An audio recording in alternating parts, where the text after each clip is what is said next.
बहुत बार ऐसा हुआ होगा कि चीनी के डिब्बे में आपने लौंग डाली होगी, लेकिन नमक के डिब्बे में कभी लौंग डाला है? आइए देखते हैं। आज मैं आपके साथ शेयर करने जा रही हूँ अपनी डेली लाइफ में यूज़ की हुई बहुत सारी ऐसी चीज़ें जो आपको देखने में बहुत छोटी लगेंगी, लेकिन वाकई में मेरा काम बहुत ही आसान बना देती हैं। Hello everyone, welcome back to my channel Banarasi food and blog. मैं हूँ अर्चना और आप सबके लिए लेके आई हूँ डेली लाइफ को आसान बनाने वाले बहुत ही छोटे छोटे लेकिन काम के ट्रिक्स। कई बार हमारे पास बहुत सारे नींबू इकट्ठा आ जाते हैं या फिर उन्हें स्टोर करना पड़ता है हमें, तो हम उन्हें फ्रिज में अगर डायरेक्टली रख देते हैं तो वो सूख जाते हैं। ये नींबू को आप देख रहे हैं, कम से कम मेरे पास 45 डेज़ पुराने हैं और आप देख सकते हैं इसके वाइट पार्ट भी अभी तक नहीं गए हैं। मैं इन्हें कैसे स्टोर की हूँ आइए आगे देखते हैं। तो सबसे पहले हम इस तरह के पॉलीथीन बैग्स में नींबुओं को अच्छे से रख देंगे। उसके बाद हमारे पास इस तरह के कपड़े वाले बैग्स होते हैं जिसमें हम कपड़े लेकर के आते हैं या फिर वेजिटेबल्स भी आजकल मिलती हैं। ऐसे बैग में आप पॉलीथीन बैग वाले नींबुओं को रख दीजिए और इसे अच्छे से फोल्ड करके फ्रिज में रख दीजिए। आप यकीन नहीं मानेंगे, आप 2 महीने तक इसे आराम से स्टोर कर सकते हैं। और दूसरी ट्रिक ये है कि अगर आप नींबुओं को ऐसे ही रखना चाहते हैं तो आप उस पर सिर्फ नारियल का तेल, हाथों में थोड़ा सा नारियल का तेल ग्रीस कर लें और उसके बाद नींबुओं को हल्का सा कोट कर दें। और इसके बाद आप इन्हें पॉलीथीन बैग्स में रख करके आप इन्हें अगर फ्रिज में स्टोर करेंगे तो ये भी 15 से 20 दिन तक आराम से चल जाते हैं और बहुत अच्छे तरीके से ये स्टोर भी हो जाते हैं। मैं जब भी टमाटर को स्टोर करती हूँ ये महीनों तक ताज़े बने रहते हैं, तो इसके लिए मैं कोई भी बैग बाहर से नहीं खरीदती जिसमें वेजिटेबल स्टोर करते हैं। सबसे पहले टमाटर को मैं धो करके उन्हें अच्छे से पोंछ लेती हूँ। पोंछने का मतलब ये है कि उनके ऊपर पानी की लेयर्स ना रहे तो ज़्यादा सही है। उसके बाद मैं इन्हें इस तरीके के पॉलीथीन बैग्स में रख देती हूँ।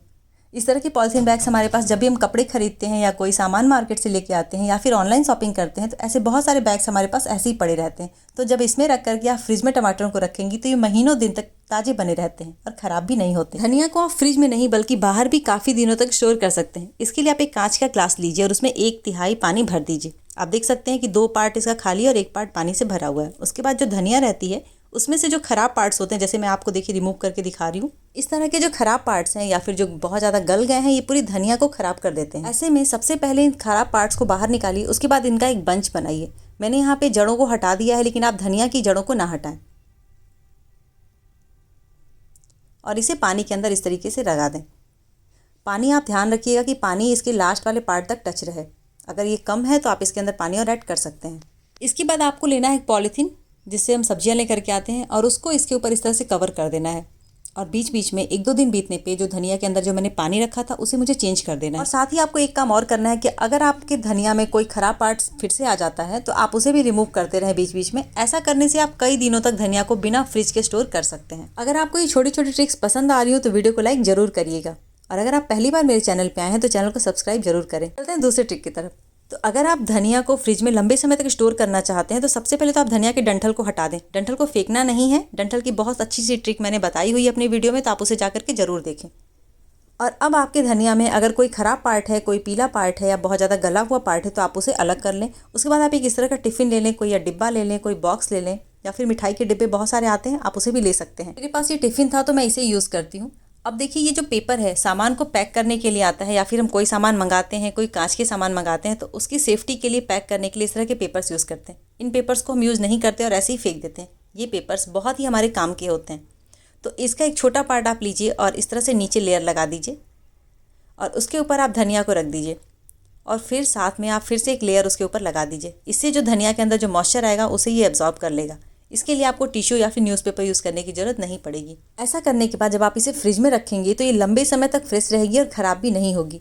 ये जो पेपर्स आप देख रहे हैं, इस पेपर के अंदर अगर आप कोई भी लीफी वेजिटेबल या फिर फ्रूट्स रैप करके रखते हैं तो लंबे समय तक वो फ्रेश बने रहते हैं। जब भी मैं फ्रिज में मिर्ची को स्टोर करती हूँ तो ये 2-2 महीने तक ऐसे ग्रीन बने रहते हैं और ख़राब भी नहीं होते हैं। तो इसके लिए मैं सबसे पहले मिर्ची के जो डंठल्स हैं उनको रिमूव कर देती हूँ, क्योंकि अगर आप डंठल के साथ मिर्चों को स्टोर करेंगे तो ये जल्दी ख़राब हो जाते हैं। तो आप देख सकते हैं कि मिर्ची के डंठल हट चुके हैं। उसके बाद मैं लेती हूँ इस तरह का टिफ़िन। अगर आपके पास कोई सा भी टिफ़िन आप यूज़ कर सकते हैं। उसके बाद मैंने नेक्स्ट जो चीज़ ली है वो है टिश्यू। तो टिश्यू का एक लेयर आप इसके ऊपर लगा दीजिए। अगर आप टिश्यू नहीं लगाना चाहते हैं तो आप न्यूज़पेपर भी यूज़ कर सकते हैं। इसके ऊपर आप मिर्चों को डाल दीजिए। ऐसा करने से फ्रिज के अंदर जो मॉइस्चर आएगा वो टिश्यू एब्जॉर्ब कर लेगा।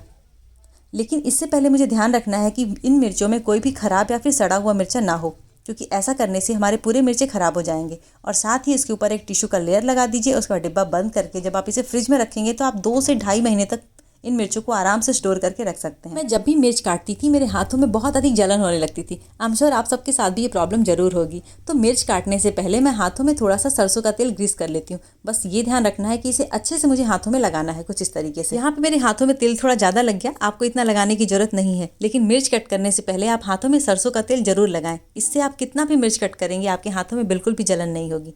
और मिर्च कट करने के बाद आप हाथों को अच्छे से साबुन से धो लें।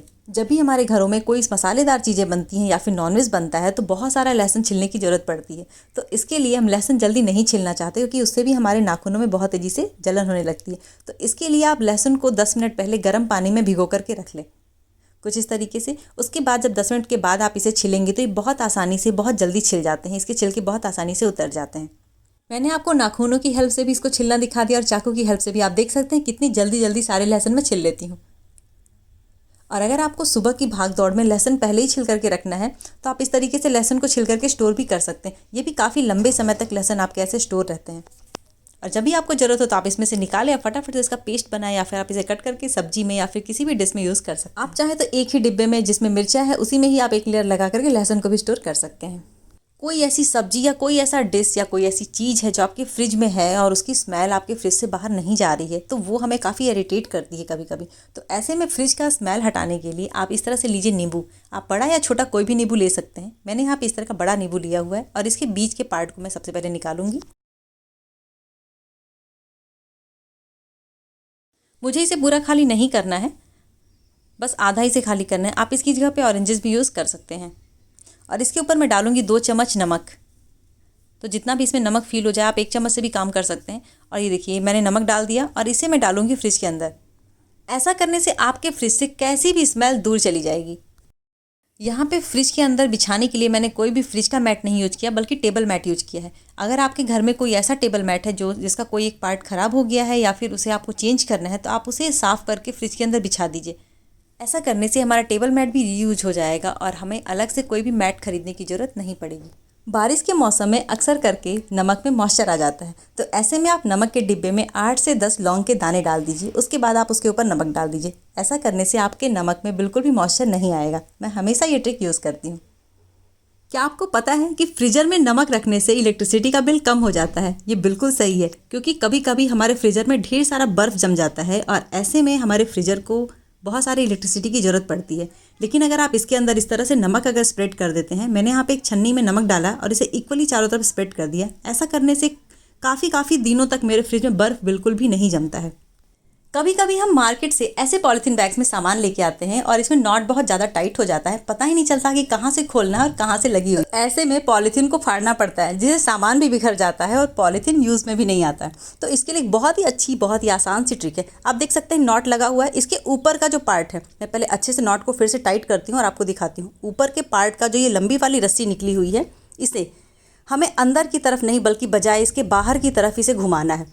थोड़ी देर तक जब आप इसे घुमाएंगे तो ये टाइट हो जाता है। और अब बताती हूँ क्या करना है। आप इसे अंदर की तरफ पुश करिए। ये देखिए कितना आसान तरीके से ये नॉट मेरा खुल जा रहा है। बहुत ही आसान ट्रिक है, बहुत ही काम की ट्रिक है ये। तो इससे आपका पॉलीथीन बैग ख़राब भी नहीं होगा और आपका सामान भी नहीं बिखरेगा। मैं अपने फ्रिज में फ्रूट्स को भी ऐसे ही बैग में स्टोर करके रखती हूँ, जिससे मेरा फ्रूट काफ़ी दिनों तक ताज़ा रहता है। वीडियो अच्छी लगी हो तो वीडियो को लाइक करिए और इसे ज़्यादा से ज़्यादा शेयर करिए। Thanks for watching.